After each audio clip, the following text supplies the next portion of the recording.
All right, let's say our Asok B'divrei Torah blessing together. Baruch atah Adonai Eloheinu melech haolam asher tirshanu b'mitzvotav u'tzivanu la'asok b'divrei Torah. Praise to you, Lord our God, ruler of the universe, who makes us holy with your commandments and commands us to busy ourselves with the words of Torah. Amen. All right. So,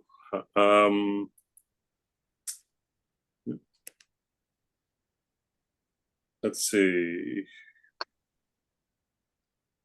Paul, would you be willing to read about sneezes on one foot, please?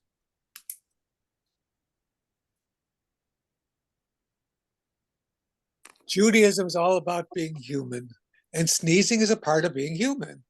This explores what Jewish texts say about sneezing. According to All right, but you can continue with the basics of sneezing because that was very short. According to the Cleveland Clinic, sneezing.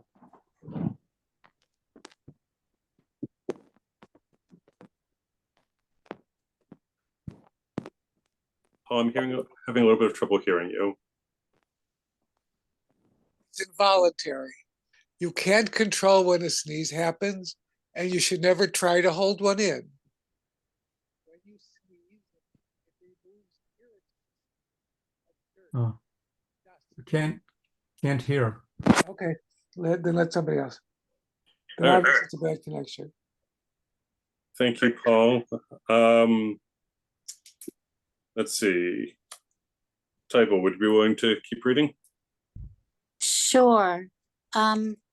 Just tell me where he stopped because the sound was going in and out for me, so I'm not quite sure. Sneezing. Why don't you start from when you sneeze? From the second paragraph. When you Okay. When you sneeze, it removes irritants like dirt, dust, and pollen from your nose or throat. It's your body's way of getting rid of things that can make you sick or cause inflammation. Many things can cause sneezing, including allergies, and examples are dust, mold, pet dander, hay fever. Viral infections like flu or the common cold. Breathing in certain medications like corticosteroids and nasal sprays. Withdrawal from opioids or other drugs. Eating spicy foods. Stress and other strong emotions can even trigger sneezing. When you experience stress, your body releases hormones and chemicals, including histamine. Elevated histamine levels can result in sneezing and other allergy symptoms like hives and itchy eyes. Continue? Yes, please. Sneezing sends up to 40,000 tiny droplets from your mouth and nose into the air or on nearby surfaces. Viruses and bacteria can live in these droplets. If someone else breathes in these droplets or touches a surface where they land, they can get symptoms of infection. Sneezing most commonly spreads infections like common cold, flu, the full name influenza, strep throat, RSV, which stands for respiratory syncytial virus, probably mispronounced, pneumonia, meningococcal disease, which is less common. If you need to sneeze, but no matter what you do, you just can't, then to make yourself sneeze, you can stimulate your trigeminal nerve, which is the fifth cranial nerve. It's responsible for scalp and facial sensations and motor functions like chewing and swallowing. There are a few things you can try to stimulate your trigeminal nerve. Wiggle a tissue or cotton swab around in your nostril. Sniff a jar of pepper. Rub the roof of your mouth with your tongue. Massage the bridge of your nose. Pluck an eyebrow or nose hair. 1 in 3 people can make themselves sneeze by looking at a bright light. This is a hereditary trait called photic sneezing. Researchers aren't exactly sure how photic sneezing occurs.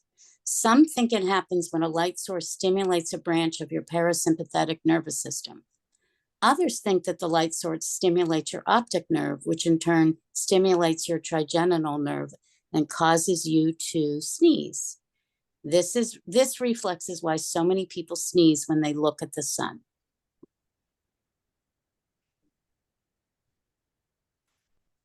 You can't sneeze when you're in deep REM sleep. This is because your associated muscles are temporarily inactive. But you can still sneeze if you're in the early light stage of your sleep cycle. Closing your eyes when you sneeze is an automatic reflex reaction. It's possible to sneeze with your eyes open, but it takes a lot of concentration to override your body's natural response. Contrary to popular belief, your eyes won't pop out if you manage to conquer this challenge. Some people try to hold in their sneezes for the sake of politeness, but holding in a sneeze can actually be bad for your health. Possible complications include damaged blood vessels, vertigo, ruptured eardrums, hearing loss. Sneezing is completely normal and natural. When you feel the urge to sneeze, it's best to let it out. Our beloved teacher, David Schwartz, adds, ideally in a tissue or your elbow. And no, your heart doesn't stop when you sneeze, but lots of factors, including sneezing, can speed up or slow down your heartbeat for a very short time. However, this is normal and it doesn't affect your heart in any notable way. And the source for this is from Cleveland Clinic. Thank you. All right, that was a lot. I appreciate it. So, questions about sneezing?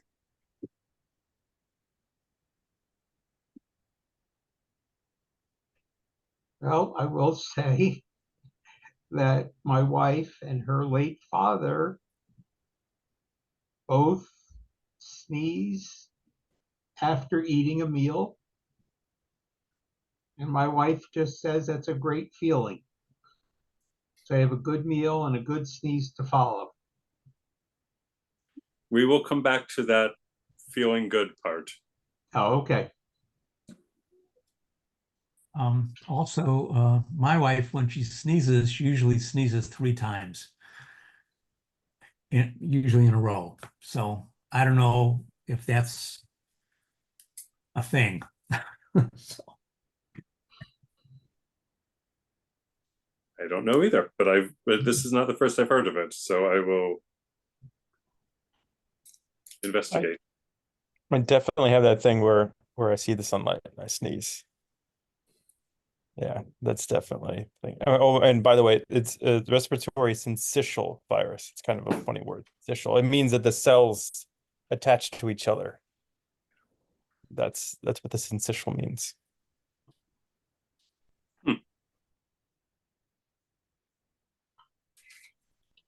I think this discussion is going to be true confessions about our spouses or significant others. None of us are going to admit to what we do ourselves. And you don't learn about it until sometime after you've known them for quite a while, or you're already married.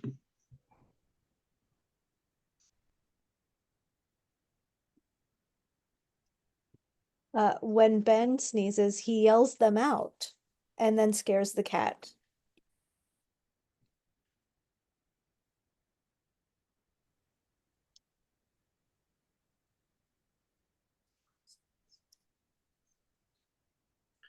Excellent. All right, let's go on to responding to sneezes like a Jew. Cindy, would you read this, please? There are different ways that Jews have responded to sneezes. Jews in Israel say la briut in Hebrew, literally to your health, which is the same thing the German Gesundheit and the Spanish Salud mean.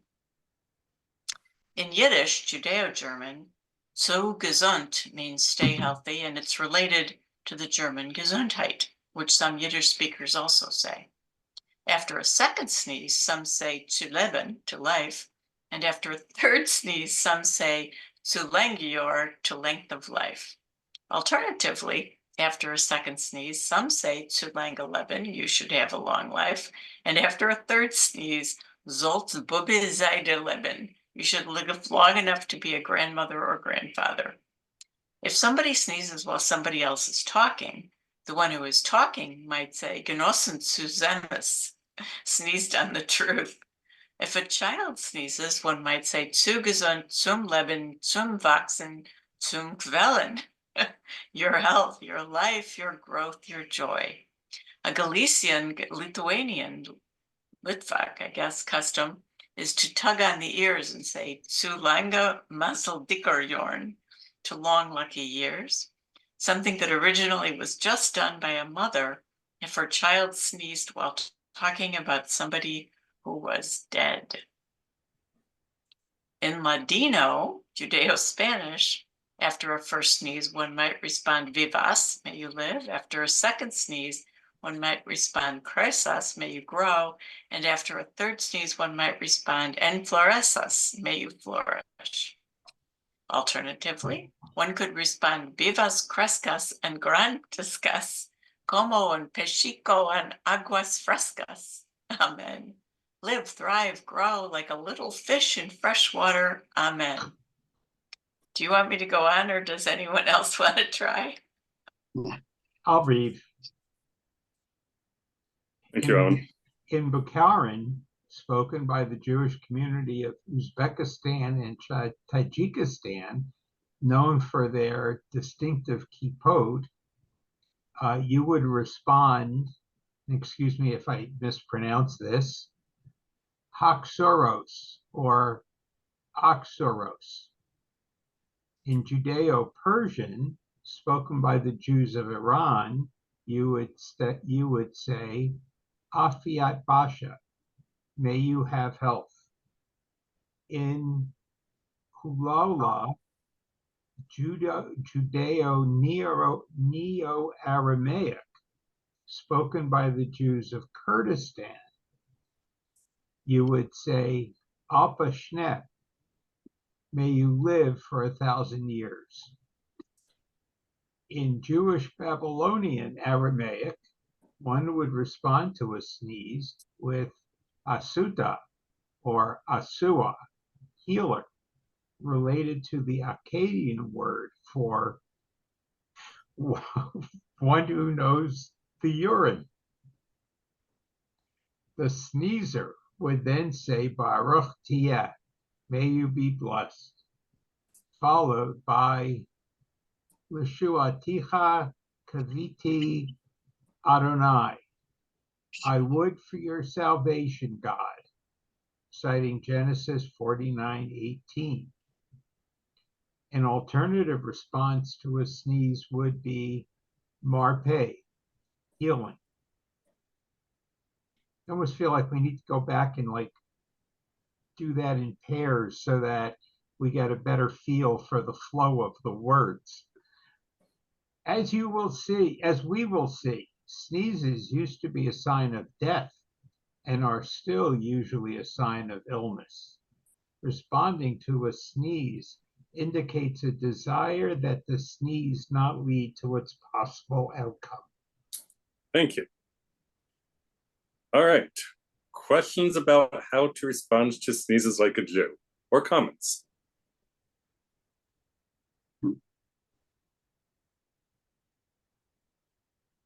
I have a question. Yeah. The I guess proverb, but not really, of if while sneezing while someone else is talking, saying that you've sneezed on the truth. Is that a Yiddish proverb? I believe so. It may not be explicit. It may not be only Yiddish, but it's definitely a Yiddish thing. Cool. Thanks. Yeah. My mom was the one who would respond to sneezes and explanations. So she followed a few of these things, including the one that Jackie just mentioned. If you sneeze on somebody, if anybody sneezes, especially a child, sneezed after a while, somebody was talking about it, this even tug on the ear. And then if it was one sneeze after somebody made a declarative statement, that would always get the, hey, he sneezed on it.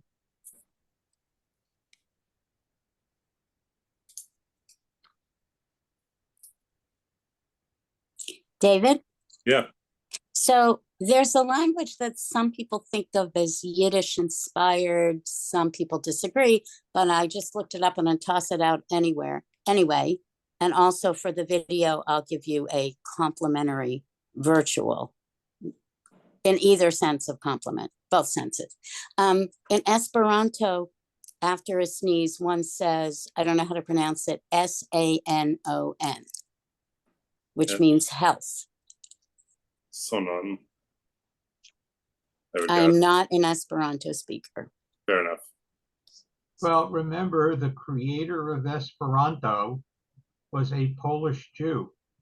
Yes, that's why I said, and there's an it's supposed to be apocryphal, and people who take Esperanto seriously sometimes bridle when it's said, but supposedly at Esperanto conferences, Esperanto was spoken in the halls for the formal part, but then everybody came out and talked Yiddish.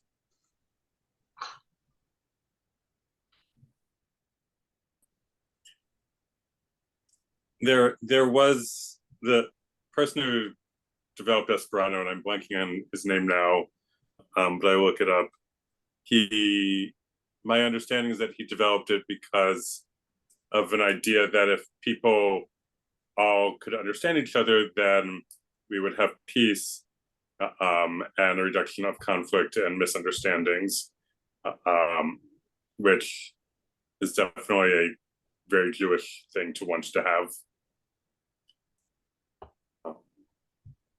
But I will look up his name.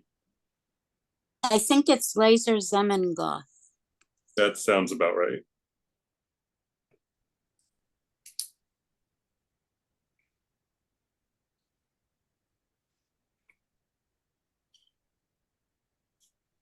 Okay, other questions or comments about World Jewish Languages and how to respond to sneezes in them?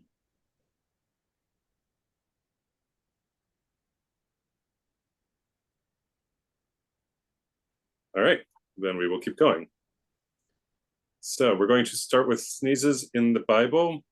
I will admit that when I took on this topic, I could not think of any sneezes in the Bible. And then I looked it up and I was like, oh, right, that one, because it is in the Haftorah. So perhaps this will seem familiar to some of you. And either way, all of us will know about it very soon. Bill, would you read about sneezes in the Bible, please?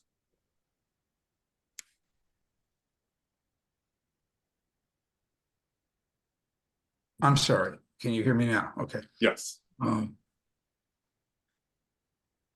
There is there is only one case of human sneezing recorded in the Bible.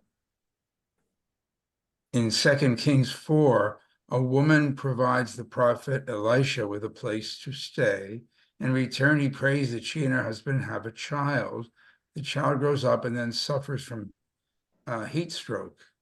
All right. Now we'll get into the actual text. Okay.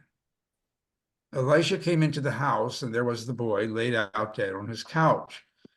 He went in, shut the door behind the two of them, and prayed to God. Then he went up onto the bed and placed himself over the child. He put his mouth on its mouth, his eyes on its eyes, his hands on its hands as he bent over, and the body of the child became warm. He stepped down, walked once up and down the room. Then he went up to the bed and bent over him. Thereupon the boy sneezed 7 times, and the boy opened his eyes. Elisha called Gehazi, his assistant, and said, call the Shunammite. And he called her. When she came to him, he said, pick up your son. She came and fell at his feet and bowed low to the ground. Then she picked up her son and left. Okay.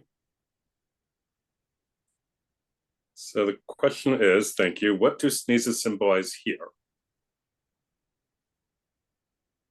Life.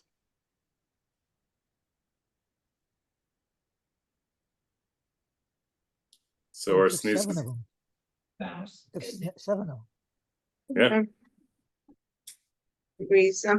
Resuming his breathing, if he had not been breathing, they're probably representing breaths. forcing him to take breaths. David? Class. We saw a little earlier about sneezing, casting off germs and things in the air that we picked up from the air that could cause us infection and whatnot. So maybe these 7 sneezes were casting off the things that were taking his body down and making him appear dead. Interesting. So are the sneezes good or not good here? Good here. Good. I mean, casting off the bad stuff. I also think it's a number 7 because 7 appears a lot in the Torah. True.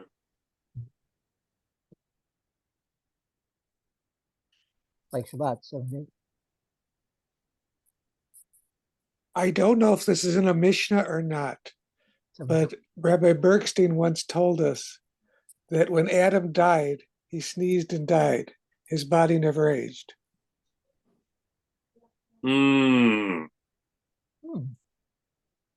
Never heard that one. It is. So that's definitely not in the Torah, but I think we will see where Rabbi Bergstein is getting that from.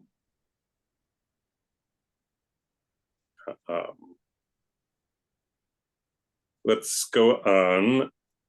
Charles, would you read our second sneeze of the Bible, please? There's only one other.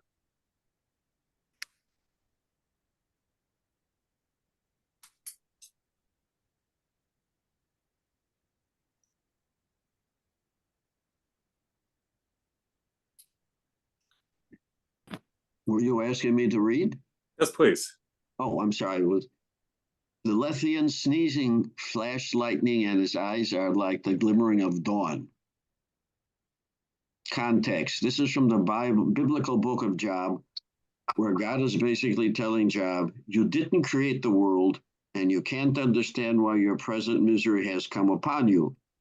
In this section, God is saying that Job can control the Lethean, whose sneezes are like lightning, but God can. The Leviathan is effectively the king of the water beasts. So presumably these lightning-like sneezes would only be noticed when the Leviathan was on the surface of the water. For more about Leviathan, see here. And then it has. Yes, and there's a YouTube link for you to click on when I send this out, hopefully tomorrow. All right. So here we have a different word for sneeze, using a different verb, but it's assumed to be the same, mean the same thing. And we will see this proof text come up again later on in our class. Questions about sneezes in the Bible?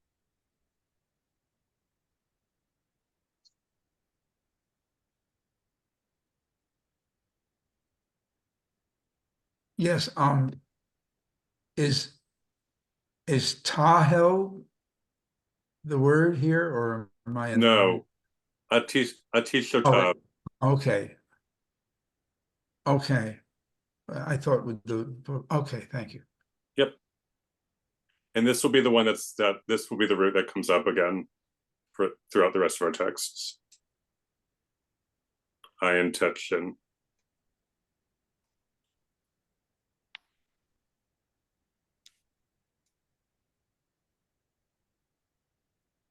All right. Let's move on to sneezes in the Midrash. Samantha, would you be willing to read this, please?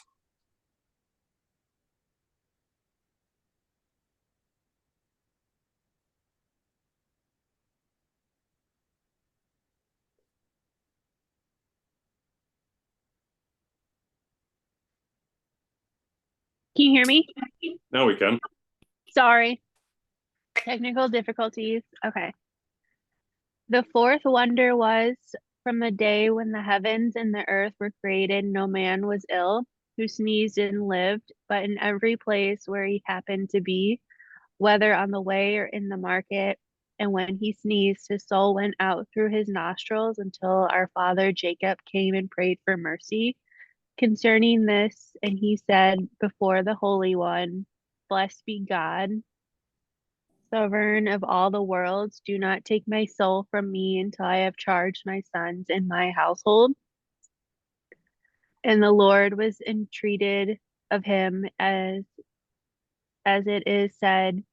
And it came to pass after these things that one said to Joseph, behold, thy father is sick.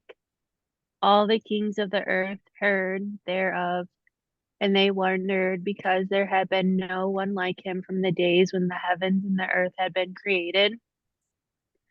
Therefore a man is in duty bound to say to his fellow life, when the latter sneezes, for the death of the world was changed into light, as it is said. Can you scroll a little bit for me? Yep, yes. Thank you. His sneezings flash forth light. Okay, and would you read the context also, please? For K. de Rabbi Eliezer is a book of Midrash from the 700 CE expounding on the Torah from creation through Miriam's leprosy. Here it is picking up on the fact that nobody was described as sick in the Bible until Joseph is told that his father Jacob is sick. Note the requirement in this text to respond to a sneeze, as it will be challenged in upcoming texts. How are sneezes portrayed in this text? Thank you. Mhm. All right, so we'll see at the bottom of this text, we have this quote from Job about the Leviathan who sneezes flash forth light. So how are sneezes portrayed in this text?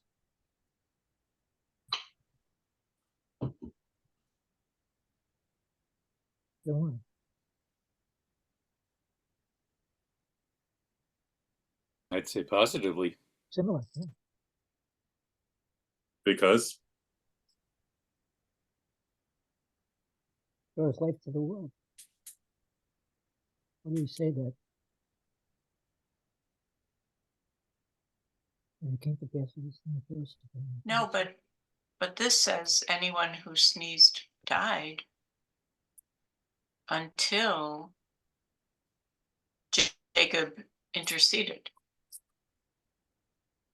So it was viewed as, in humans anyway, was viewed as a sign of imminent death. With the Leviathan, it was a completely different process. Right?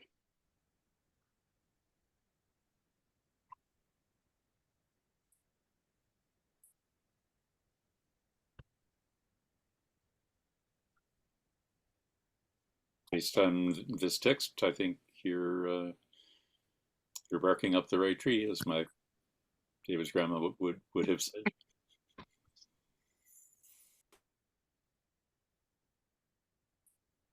It looks like David's screen is frozen. Oh, yeah.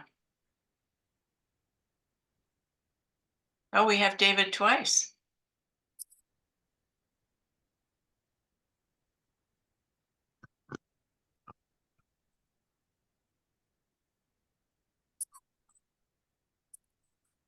Once. I feel like my Zoom outages are like the sneezes. You never know when they're going to happen, and then boom, they get you and you're gone. Oh dear. We'll pray for You're so mercy, nice. David. Thank you. Bless you. Thank you. We do talk about the computer choking. I don't know about sneezing. But it does seem like sneezing evoked mystery, fear, wonder, concern, that the fact that it cannot be predicted, stopped, controlled must have seemed at some point scary and invited interpretation. I'm pretty Well, sure I then was if you- taught,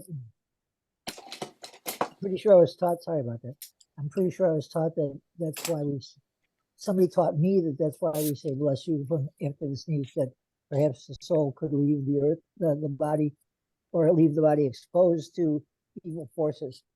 So the bless you is supposed to ward off the evil forces or harm to the person, I guess.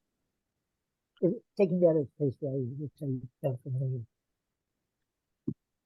Well, maybe people sneezing, if it appears to be a reflex action to rid the body of different viruses and other things that might cause disease. And in ancient times, we didn't have the same types of medications or things to relieve disease. So people may have seen, this person is sneezing, and more frequently they would become very ill and pass on. So that might be one reason why it was associated with death or near death. Possibility, Charles.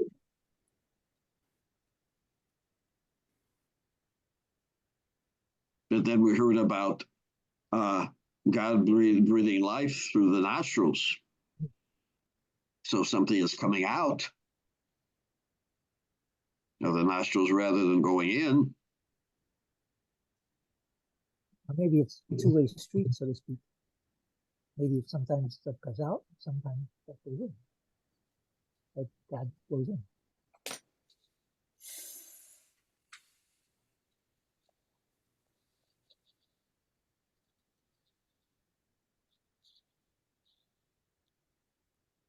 Okay. So at this point, I'm going to go into tour guide mode. Although first there's a comment from in the chat. Is it also that they thought that your soul leaves the body? So that's definitely probably a piece of it. How does the soul leave the body? Well, we see air leaving the body, and the soul is considered to be like breathed into a person, so it would stand to reason. All right, so I'm going to go into David, yes, wouldn't that also liken sneezing to sleep? Because there's this idea that when one sleeps, sometimes the soul leaves, which is why we say those prayers for being restored on first awakening. Yeah. Yes. I would say that a sneeze is a more violent leaving of air from your body than regular breathing at nighttime is. And that would correspond with your soul leaving your body and not coming back if you sneeze and then you die, as opposed to your soul leaves and then it comes back in the morning with the more gentle in and out of breath.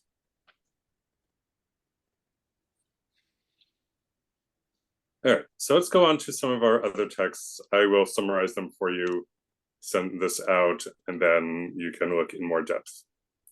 So from Bamidbar Rabbah, we have a connection to the Sota ritual, which was a way of exonerating women who were accused of adultery by giving them something to drink, and if nothing happened to them, then they were fine, as opposed to them being accused of adultery and then just getting killed on grounds of accusation. So this was, one could argue, an improvement, even if it was not a perfect system. So according to the Midrash, that asks about the biblical verse, or one of the biblical verses. It says, the water that causes curse will enter her for bitterness if she is guilty. The Midrash asks, do tell, what kind of bitterness would happen? And among other things, after the body has all sorts of problems, then the woman would sneeze and her limbs would fly apart. So sneezes can be quite hazardous for your health if you've gone through this situation. In the Mishnah, we have a discussion of the daily sacrifices in the temple in Masechet Tamid, Tractate Tamid. And one of the things that it says is that the smell of the incense in the temple was so strong that in Jericho, 24 miles away, there would be, people could smell this incense coming from the temple. And in fact, in the fields outside of Jericho, the goats would sneeze from it. So apparently not only sea monsters and people, but also goats sneeze, at least in the presence of the temple's incense. So the Jerusalem Talmud was a discussion about the Mishnah. The Mishnah was finished in 200 CE. In the land of Israel, the academies talked about the Mishnah and tried to unpack and understand the Mishnah. And that eventually got compiled in around 400 CE as the Jerusalem Talmud. So in the Jerusalem Talmud, there's a discussion in Masechet Brachot, Tractate Brachot, which is about blessings, about the blessing that you make over wine. And how at the beginning of a meal or at the end of the meal, everybody makes the blessing together. But in the middle of the meal, if wine is served, each person makes their own blessing instead of one person making the blessing for everybody and everybody saying amen. The question is why? And the answer is given, well, if a person is eating and someone says a blessing, they might feel obligated to say amen to the blessing, and then they might shuk. And then another rabbi, Rabbi Mana, says that if this is the case, then if somebody sneezes during the meal, one should not say for health, because of the concern that the person responding to the sneeze might choke while eating. So the moral of this story seems to be, you should respond to sneezes, but not if it's going to endanger your own life. We have another situation in the Jerusalem Talmud that comes up, where in Tractate Yoma, which is about Yom Kippur, it talks about how the high priest would say God's official name once a year on Yom Kippur in the Holy of Holies. And the question is, well, why doesn't anybody know how to say it now? And the answer seems to be that all the people who knew it died before they could transmit it. So there was an example of one of the people who knew it, Rabbi Hanina, who was getting to the end of his life, and he decided that he would pass on the name to Rabbi Inyani. And Rabbi Inyani's, not only does he come to learn the name, but his son comes and hides under the couch, and so that he can hear the name. And then when the son is under the couch, he sneezes, gives himself away, and Rabbi Hanina is like, no, you aren't worthy because you and your son were in cahoots to both hear this name, and only you should hear the name. Therefore, Rabbi Hanina does not pass along the name. Therefore, he takes it with him to the grave, all because of a sneeze. There's an alternative version of this in the Midrash, where Rabbi Hanina's son is the one who's under the couch, and he sneezes, and Rabbi Hanina takes this as a sign that Rabbi Inyani is not worthy, and also his son is not worthy of learning the name because he's trying to get it through trickery. End result is still the same. Rabbi Hanina dies, nobody learns from him. All right, we're going to keep going to make sure we get to the end, and then I will take time for questions after we've gotten through everything. All right, now we're in the Babylonian Talmud. So the Babylonian Talmud is also a discussion of the Mishnah, but this time happening in Babylonia, which is modern-day Iraq. And these discussions get finished around the year 500 CE because they had an extra 100 years of peace before they had problems and they had to write everything down. So we get a story also from Rabbi Hanina, coincidentally, about Rabbi Yehuda Hanasi. Rabbi Yehuda Hanasi was the leader of the Jewish community at the time of the Mishnah when it was being compiled, and he was considered to be the role model. So, for instance, the time for saying the Shema in the morning was passing. Rabbi Yehuda Hanasi realized that he hadn't said the Shema yet, and he was still in the middle of teaching. So he paused teaching for a moment, put his hands over his eyes so he could focus on saying the Shema with intention and not be distracted by his students. And voila, for the last 1800 years, we've been covering our eyes with our hands, all because of what Rabbi Yehuda Hanasi did in that one moment. So he is our role model with a capital R and a capital M. So Rabbi Hanina says that once while he was praying, he saw Rabbi Yehuda Hanasi belch, yawn, sneeze, spit, and remove a louse during prayer. And when he yawned, he would cover his mouth with his hand, so his open mouth would not be visible. So then the Gemara talks about all of these things, but since we were just talking about sneezes, that is what we will focus on. So there is a Baraita, which is a tradition from the time of the Mishnah that did not make it into the final copy of the Mishnah, that says that sneezing during prayer is considered a bad omen. And now the Gemara is like, well, which is it? Is it a bad omen, or is it okay because Rabbi Yehuda Hanasi did it?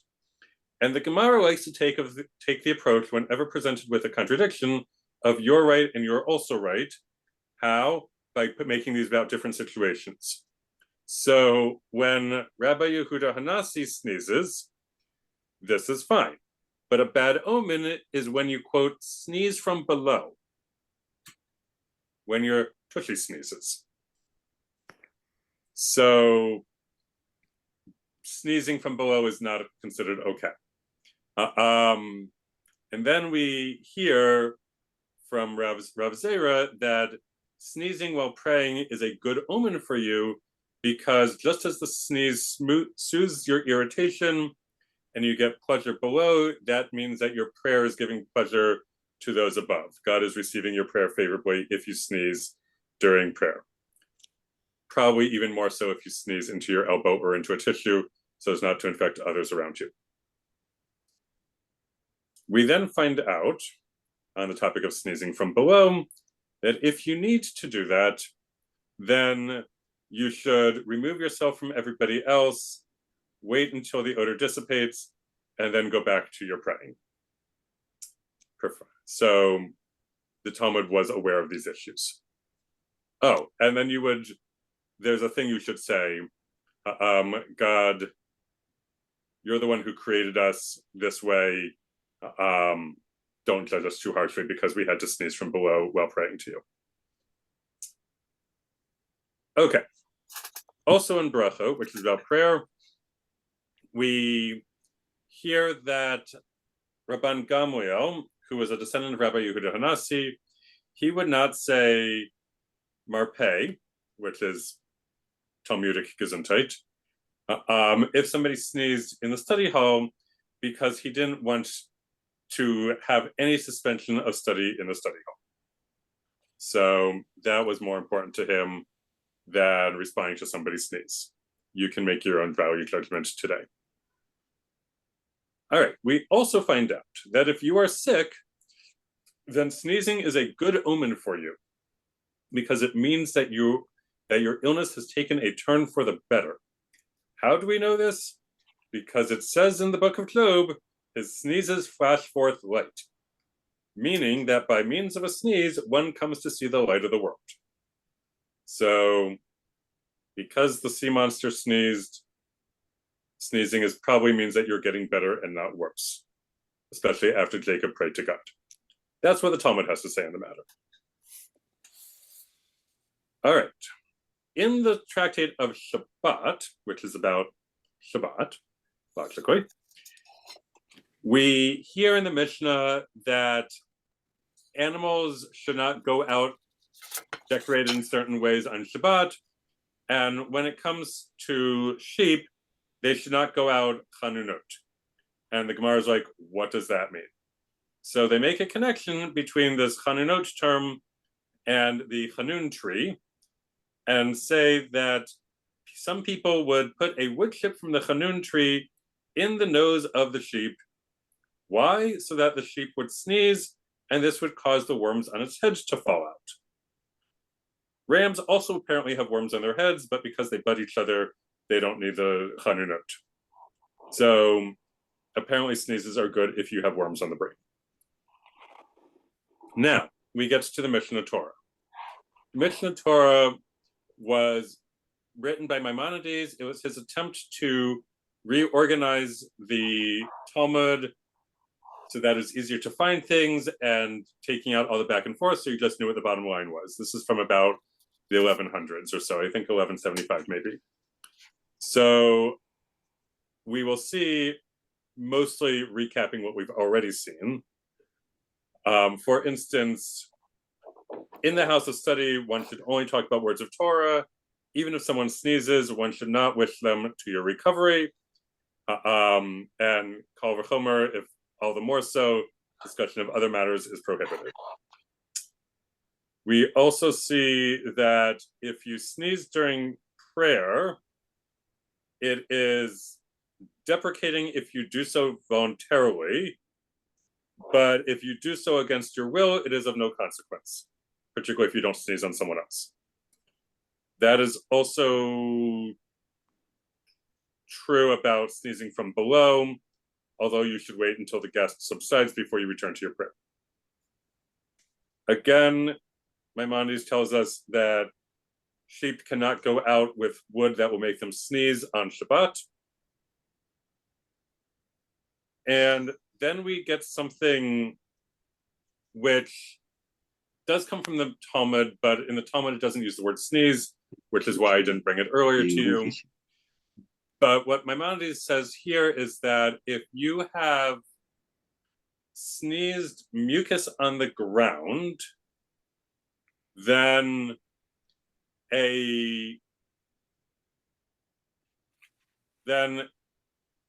and somebody slips on it, then it is your responsibility because you should have cleaned it up.